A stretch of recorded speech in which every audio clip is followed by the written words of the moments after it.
Hey, what's up everyone? I'm Rick at Techspin, and here we've got a case review. Now I was looking for something different for an upgrade, and I lucked out.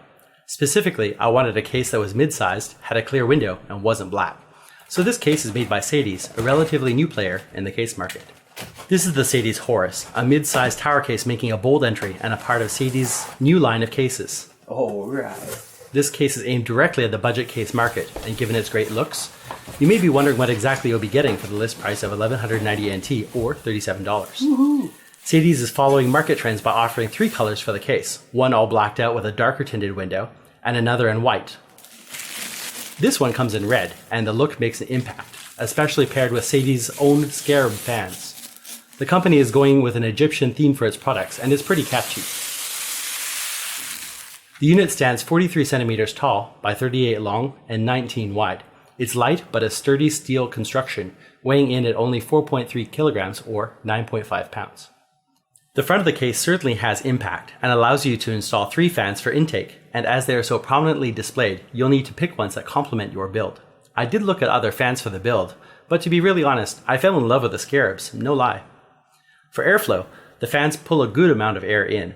The top fan isn't as effective as the other two, as there's no openings in the case near it, and all the airflow comes in from the bottom, but it does help bring in all that air. Case buttons are located at the top with a solid power key. The panel has a USB 3 and 2 USB 2 ports, as well as an HD audio and an indented reset button that's hard to hit accidentally. The power light is a blue LED, and it has a red LED for the hard drive. I would like to have seen at least one more USB 3 port in exchange for the USB 2. There aren't any filters on this case at all, which kinda sucks, but it's understandable, especially at this price point.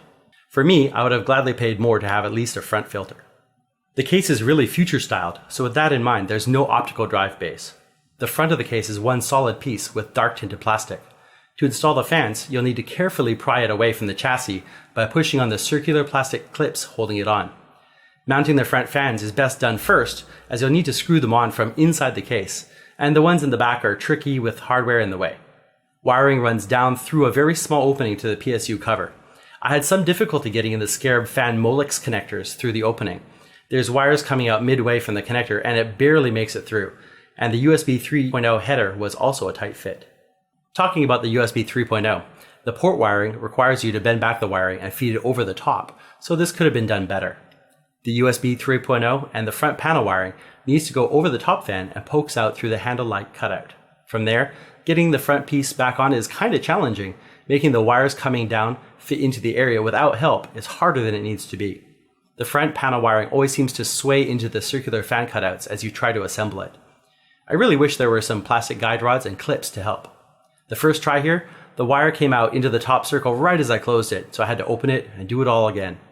It's the trickiest part of putting together this case, but it's not impossible, and eventually I had some luck. Yes! There are a total of 7 spots for 12 centimeter fans, 3 on the front, 1 on the back panel, and 3 on the PSU cover. There isn't support for 140mm fans, just so you know.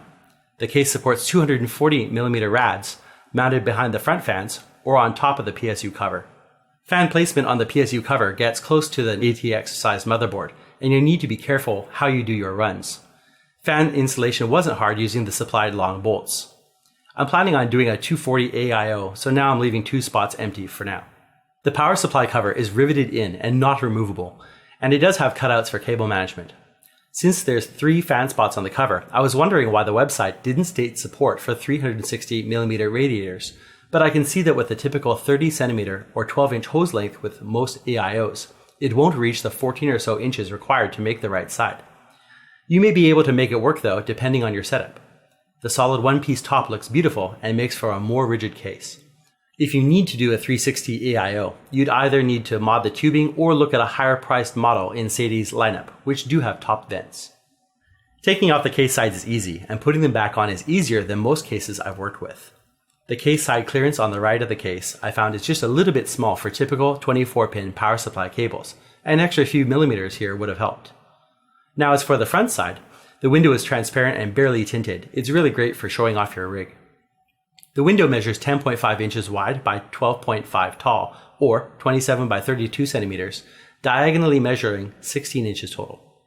The side window is flat, so SADES says CPU coolers to a height of 150 millimeters can fit. However, I was just able to get my Cooler Master Hyper 212X with a height of 159 millimeters in, with just 2 or 3 mils clearance. Lucky. Large coolers like the V8 GTS or the Master Airmaker 8 will definitely not fit in this mid-sized tower case. I found installing the SSD and hard drive to be a bit of a pain, as there are no caddies provided for either device. The website says that you can mount hard drives either on the rightmost fan spot on the PSU cover or parallel behind the bottom fan in the PSU area.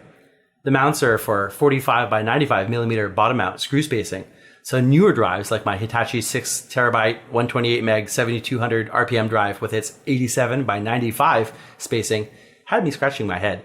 That means you can only attach some drives with 2 screws. Also, SADES should have provided a hard drive caddy for the PSU location, as trying to mount it there is near impossible without an L-shaped ratchet screwdriver and probably a very large amount of patience. In that location, it really needs a larger cutout at the back to make cable management easy, with all the runs from the front panel coming in here too. Using a SATA chain here is almost impossible, as the Corsair wiring barely made it through the opening with a lot of careful pushing. You can pretty much forget about using a middle SATA chain connector if you're rocking mod wiring. I'm very happy with the Scarab fans. They look vivid and catchy. The Scarab fans have 15 LEDs for a really bright and cool look, and they come in white, blue, green, red, and orange, a great option for those with a black and orange motherboard. They also sell an RGB variant, costing a bit more. The fans are 25 millimeters thick and run at 1600 RPM, pushing 57 cubic feet a minute of air, and they're rated at just 30.5 decibels according to the box. They use both 3 small pin or Molex 4-pin connectors. They ran fairly quietly with the panels on, although with 7 fans inside my case total, I could certainly tell the tower was running. You can hear it behind me too. Now, the fans themselves aren't built with a typical square shroud, meaning air may escape along the edges if your case has perforations there. My red fans came with red rubber foot shock absorbers. They extend about 1 millimeter higher to reduce vibration. They refined the fan design, with the second gen fans having full corner support. The first generation didn't have a plastic support running between the holes, and believe it or not, I snapped a corner accidentally when a door closed on the corner of my bag. Luckily, the red rubber shock absorber is still holding it on there. Now, currently, the SADES cases ship with a free fan in a color of your choice, and there's also a promotion where you can find their group on Facebook and message them with the serial number of the box to get another free fan. This page is in Chinese though, so you might want to have a friend handy who is a native speaker. And so the SADES Horus claims a spot in the market with a bold, unique case having lots of install possibilities. It's a bit small inside, but the build went smoothly. It looks amazing and it's very well priced, and I'm really impressed with the final result. What a great case. Please stay tuned. I'll be putting up a review of the SADES Tutankhamun, as well as a new KB Lake build coming soon. If you want to see more videos like this, then please hit that subscribe button for new content. Mash that like button if you did, or thumbs down if you hated it. I always like reading comments and I respond to most, so please let me know if I missed something or if you have a question.